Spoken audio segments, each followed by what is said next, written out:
Kwenye swala zima la betting, yani issue zima kabisa ya betting haichagui vijana wala wazee. Ukiniambia ni vijana tu ambao wanapitia katika changamoto ya betting, ninakukatalia.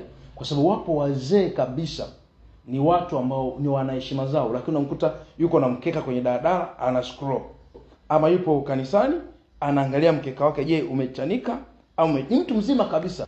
Obviously nadhani kuna watu ambao wamewafanya vijana kuingia huko na wame-encourage. Unakuta mtu kabisa ni mtu mzima anasema mimi nimefanikiwa, nimefika hapa kutokana na betting.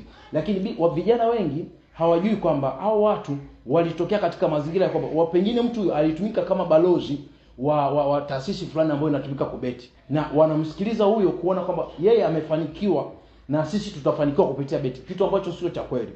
Nimekutana na watu wengi ambao wamepata changamoto katika masuala ya kubeti. Unakuta mtu ni kijana, mfano kuna kijana mmoja nikutana naye amepitia changamoto ya kubeti mpaka anadaiwa zaidi ya milioni 130, na hiyo hela yote imepotea kwa njia ya kubeti.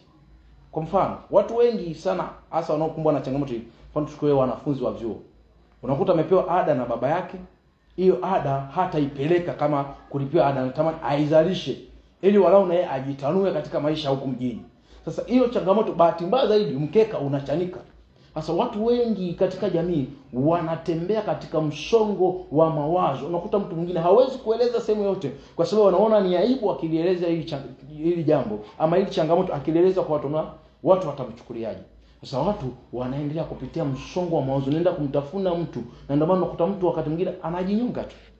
Betting ikikuvamia ama ikikukamata vizuri, unaweza kumdanganya baba, ukamdanganya rafiki, na ule uongo unakuwa ugenerate ili kusudi tu upate hela. Kweli hela unaweza ukapata, lakini mazingira yake unayoyajenga, mahusiano yako na hao watu yanakuwa sio mazuri.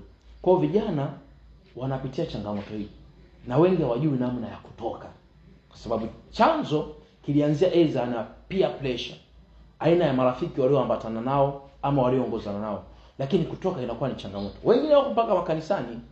Sio kwamba watu wa kanisani hawabeti, wanabeti.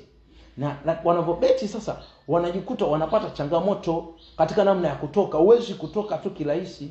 Betting inakuwa kama ni roho ambayo inawavamia watu. Na hii jambo ninatakiwa jamii ilishughulikie. La sivyo tunajenga kizazi cha vijana ambao hawawezi kujitegemea kiufahamu. Wanategemea bahati nasibu, na maisha sio bahati nasibu. Maisha yanahitaji kupambana, na maisha ni mchakato. Hakuna mtu ambaye anaweza kaja tu kama amefanikiwa. Lazima tujiulize nyuma yake amefanikiwaje? Anafanya kazi gani? Michakato yake inaendaje? Sio kama eti mtu amebeti tu amepata milioni 30 labda. Hiyo hela obviously itarudi kwenye betting. Kwenye hilo shirika lazima itapata hiyo hela. Kwa hiyo hakuna namna ambayo unaweza kaeleza mafanikio ya mtu bila kueleza amefanikiwaje?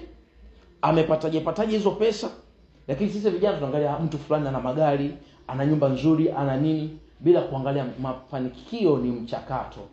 Betting haiwezi kukuinua katika viwango vya kiuchumi. Mimi ninakataa.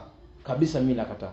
Zaidi sana itakufanya kutengeneza uadui na baadhi ya watu na kukufanya uwe tegemezi. Na taifa lisipoliangalia hili swala la betting, linaweza kukuta inatengeneza kizazi cha vijana ambao wanashindwa kufanya kazi kwa bidii, wanakuwa ni tegemeo kwa watu.